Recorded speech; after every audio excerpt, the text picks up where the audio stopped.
Hi everyone. No out സെയിൻസിൽ ഇന്ന് Saint Albert ഷമയലവോസ്കി എന്ന വിശുദ്ധനെ കുറിച്ച് കേട്ടാലോ? വളരെ ഡിഫിക്കൽട്ടായിട്ടൊരു പേരാണല്ലേ? പക്ഷേ യഥാർത്ഥത്തിൽ വളരെ മനോഹരമായിട്ടുള്ള ഒരു വിശുദ്ധനായിരുന്നു. തൻ്റെ ജീവിതത്തിൽ മറ്റുള്ളവരെ സ്നേഹിക്കാനായിട്ട് ഇദ്ദേഹം ഇറങ്ങിത്തിരിക്കുമായിരുന്നു. തൻ്റെ ജീവിതത്തിൽ ഒന്നും തന്നെ ചിന്തിക്കാതെ മറ്റുള്ളവർക്ക് നന്മ ചെയ്യാനായിട്ട് ഇറങ്ങിത്തിരിച്ച വലിയൊരു വിശുദ്ധനാണ്. തനിക്ക് എന്ത് നഷ്ടപ്പെട്ടാലും മറ്റുള്ളവർക്കൊന്നും നഷ്ടപ്പെടരുതെന്ന് വിചാരിച്ചുകൊണ്ട് തൻ്റെ ജീവിതത്തിൻ്റെ പങ്കുപോലും മറ്റുള്ളവർക്ക് നൽകാൻ തയ്യാറായ വലിയ ഒരു വിശുദ്ധൻ. അതുപോലെ തന്നെ ദൈവത്തിന് മാത്രം ഒന്നാം സ്ഥാനം കൊടുത്ത വ്യക്തിയാണ് അദ്ദേഹം. തൻ്റെ ജീവിതത്തിൽ ഒരിക്കൽ പോലും വിശുദ്ധ കുർബാന മുടക്കാതെ വിശുദ്ധ കുർബാനയിൽ ജീവിച്ച വലിയൊരു വ്യക്തിയാണ്. ദൈവത്തിന് ഒന്നാം സ്ഥാനം കൊടുത്തുകൊണ്ട്. സ്നേഹമുള്ളവരെ, നല്ലൊരു വിശുദ്ധൻ നമ്മൾ കാണിച്ച ഒരു വലിയൊരു മാതൃകയുണ്ട്.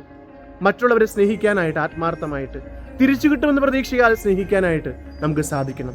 അതുപോലെ തന്നെ നമ്മുടെ ജീവിതത്തിൽ വിശുദ്ധ കുർബാനയ്ക്കും അതുപോലെ തന്നെ തമ്പുരാനും ഒന്നാം സ്ഥാനം കൊടുക്കാനായിട്ട് പലപ്പോഴും നമ്മുടെ ജീവിതത്തിൽ പ്രയോറിറ്റികൾ ഉണ്ടാകും. പല കാര്യങ്ങൾക്കും പ്രയോറിറ്റി കൊടുക്കാറുണ്ട്. സ്നേഹമുള്ളവരെ, അതിന് ഉപരിയായിട്ട് ദൈവത്തിന് പ്രയോറിറ്റി കൊടുക്കാനായിട്ട് നമുക്ക് സാധിക്കണം. നമുക്കിന് ചുറ്റും ഒത്തിരി വിശുദ്ധ കുർബാന കാണാനും മറ്റു കാര്യങ്ങൾക്കൊക്കെ അവസരങ്ങളുണ്ട്.